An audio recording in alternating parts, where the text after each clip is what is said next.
Dear friends, on the second page of Four Little Engines, Rheneas was taken away to be mended. He was away for a long time, but has now come home.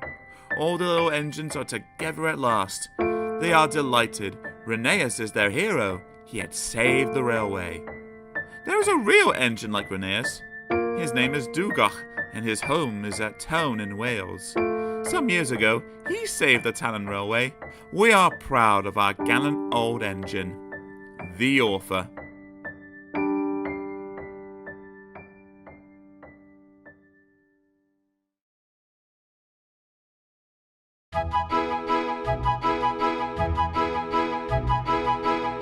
The Railway Series.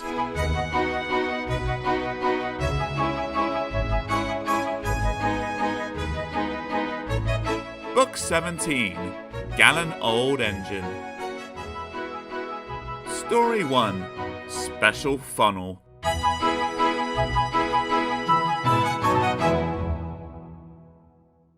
Peter Sam's funnel had never been quite the same since his accident with the slate trucks. Now, as he puffed up and down the line, the winter wind tugged at it, trying to blow it away. "My funnel feels wobbly," he complained. "I wish the fin controller would hurry up with my new one. He says it will be something special." "You and your special funnel," said the other engines, and laughed. They were all fond of Peter Sam, but he talked so much about his special funnel that it had become quite a joke. The winter weather worried Mr. Hugh. Wind broke branches from trees, while rain turned hillside streams into torrents, which threatened to wash the line away. Mr. Hugh and the men patrolled the line every day with Rusty. They removed branches and cleared coverts so that the water could flow away. But one morning they found bad trouble. A fresh torrent had broken out, and Mr. Hugh had to stop all trains. "There's been a washout near the tunnel," he said. "The track bed is swept away." The men worked hard and repaired the damage in a week. While they worked, the weather changed. It became frosty and very cold. They finished just in time for market day, and Peter Sam took the morning train very carefully over the mended piece of line. The tunnel was short but curved, so they could not see right through it. Suddenly, the driver shouted, "There's something hanging from the roof!" He braked. There was a clanging crash. When Peter Sam and his coaches stopped in the open air, he no longer had his funnel. The guard found the funnel and a thick icicle. "That's what hit you, Peter Sam," he said. They started again, but the passengers grumbled at the smoke. So when the firemen sold an old drain pipe, they stopped and wired it on. The engines laughed and laughed when Peter Sam came home. Sir Handel made up a rhyme. Peter Sam said again and again his new funnel would put us to shame. He went into the tunnel and lost his old funnel. Now his famous new funnel's a drain. They teased Peter Sam dreadfully, but his new funnel arrived quite soon. "Oh dear," he said. "Someone squished it." The fin controller laughed. "It's a Geisel, the most up-to-date funnel there is. Listen, when you puff, you draw air through your fire to make it burn brightly. With your old funnel, puffing is hard work. It uses strength you need for pulling trains. Your new funnel has special pipes which help the air come easily. Puffing will be easier, so you'll have more strength for your work." "Yes, sir," said Peter Sam doubtfully. At first, Peter Sam's special funnel was a great joke. Sir Handel and Duncan asked him why he had sat on it, and then tooted with laughter. But when Peter Sam started work, it was a very different story. Even Sir Handel was impressed. "I can't understand it," he said. "Peter Sam never seemed to work hard. He just says, 'Tish, tish, tish, tish,' and simply strolls away with any train he's given. He makes it look so easy." They don't laugh at Peter Sam's funnel now. They wish they had one like it.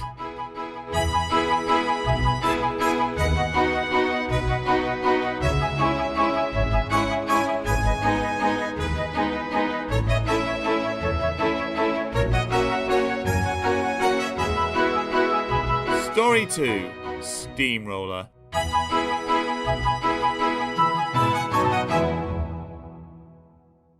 Sir Handel kept slipping between the rails, so they gave him new tires with broad tires.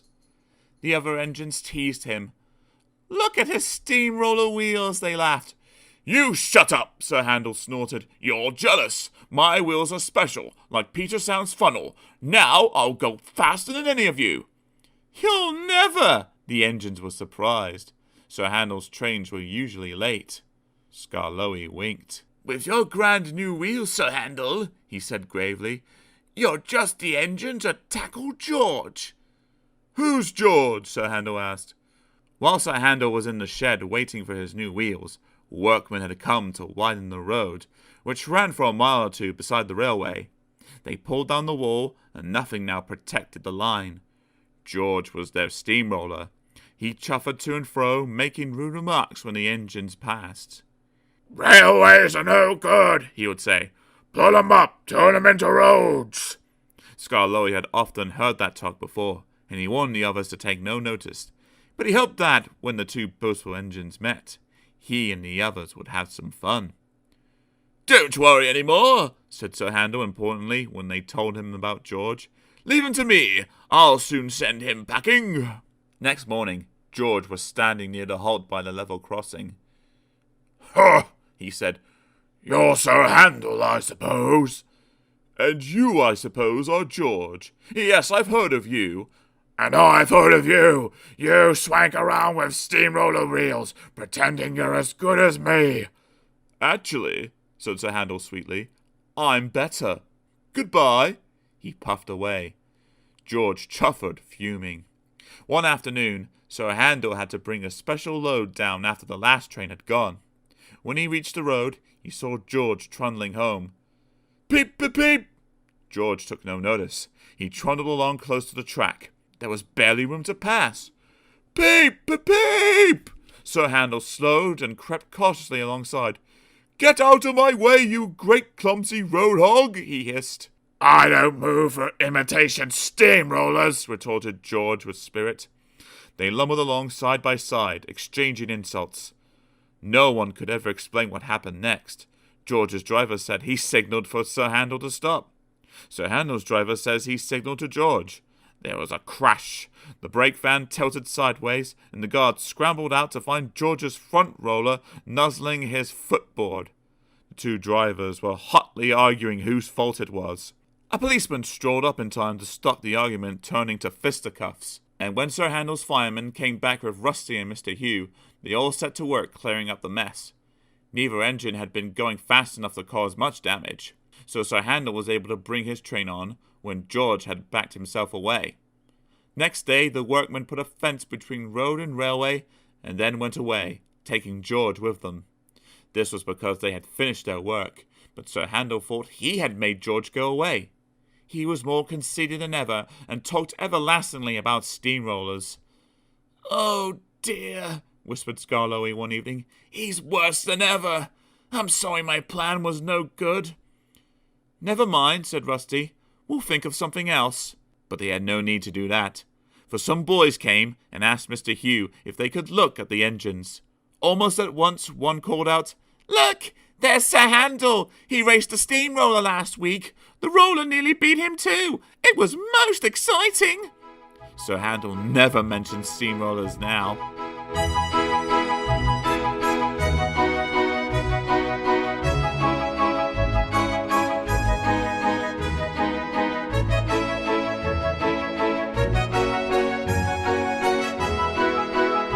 Story 3, Passengers and Polish.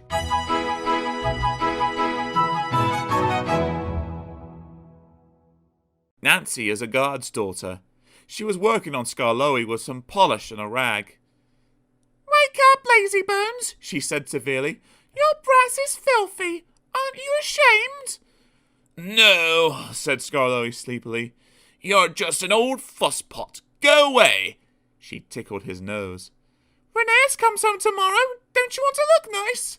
Skarloey woke suddenly. "What? Tomorrow?" "Yes, Daddy told me. I'm going now." "Nancy, stop. Do I really look nice? Please polish me again. There's a good, kind girl." "Now who's an old fusspot?" laughed Nancy. She gave him another rub, then climbed down.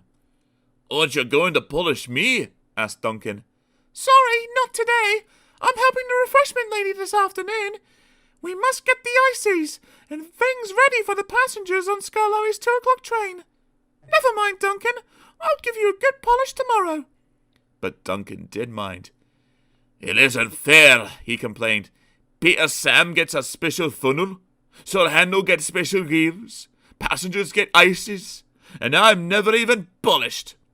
This, of course, wasn't true, but Duncan liked having a grievance. He began to sulk. That afternoon, a message came from the station by the waterfall. "One of Skarloey's coaches has come off the rails. Please send some workmen to put it right." Duncan was in steam, so he had to go. "Oh, this extra work," he grumbled. "It wears an engine out." "Rubbish," said his driver. "Come on."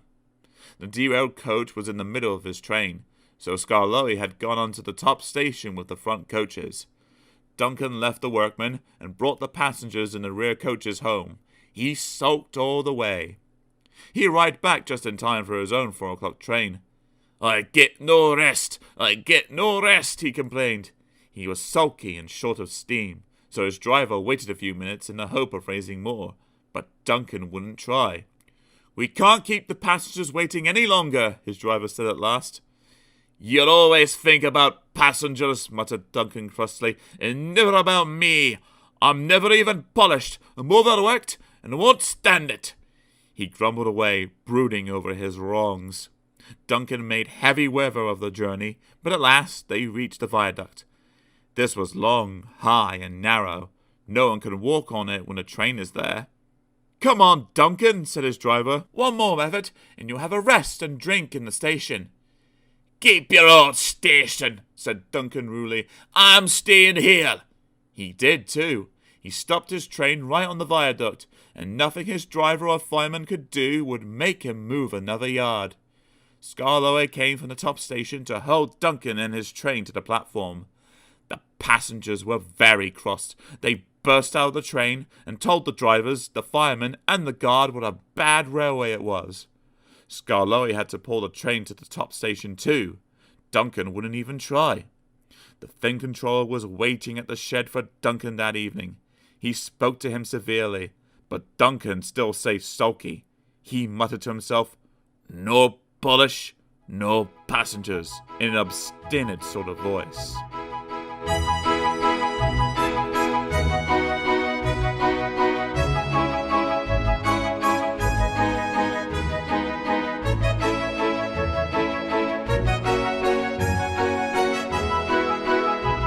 Story 4. Gallant Old Engine.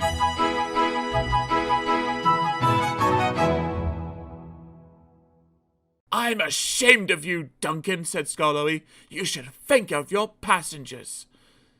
"Passengers are just nuisances. They're always complaining."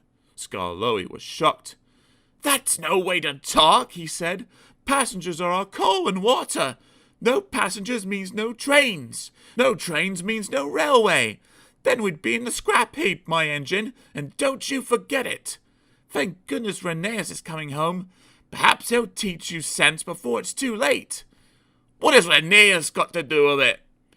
"Rheneas saved our railway," said Skarloey. "Please tell us about it," begged Peter Sam. "The year before you came," said the old engine, "things were very bad. We were on our last rails. Mr. Hugh was driver and fireman, while the thing controller was guard. He did everything else too, and helped Mr. Hugh mend us in the shed. We expect 2 fresh engines next year, they told us, but we must keep the trains going now. If we don't, our railway will close." "How awful," said Peter Sam in sympathy. "I tried hard, though I couldn't do much, but Rheneas understood. 'It's my turn now,' he said. 'You've done more than your share of hard work.' He was often short of steam, but he always tried to struggle to a station and rest there. That," said Skarloey earnestly, "is most important with passengers." "Pshaw!" exclaimed Duncan. passengers, Skarloey continued, don't mind stopping at stations. They can get out and walk about. That's what stations are for. But they get very cross if we stop at wrong places like viaducts.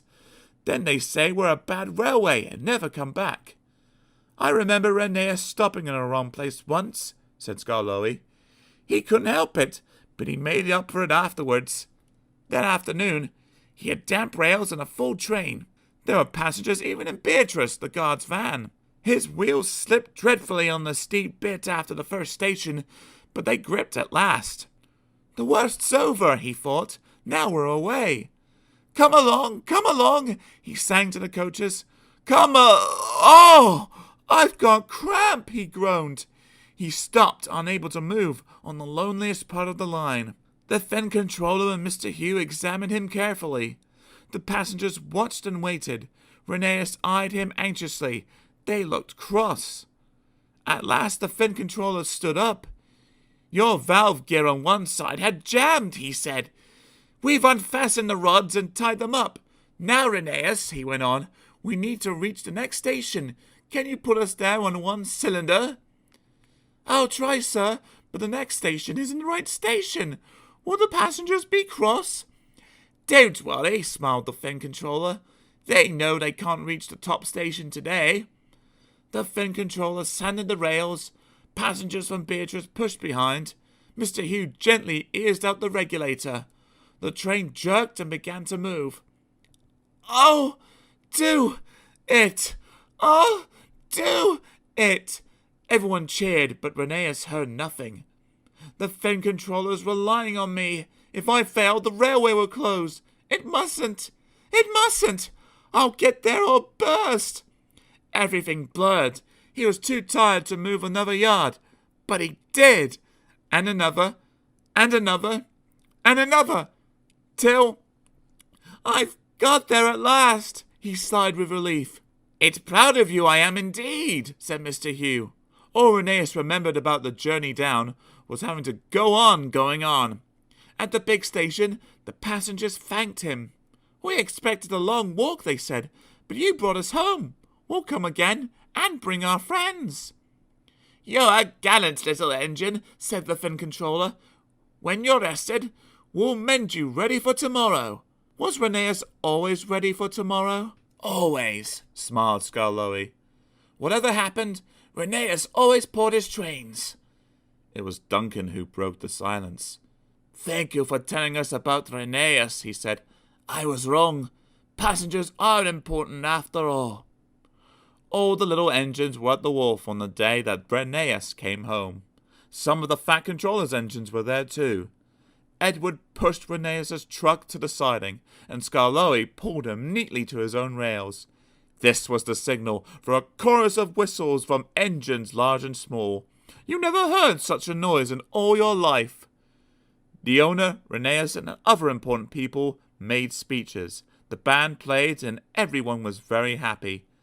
But Rheneas was happiest of all in his own place that night, next to his friend Skarloey. This helps the little engine to feel, he said, that at last he has really come home.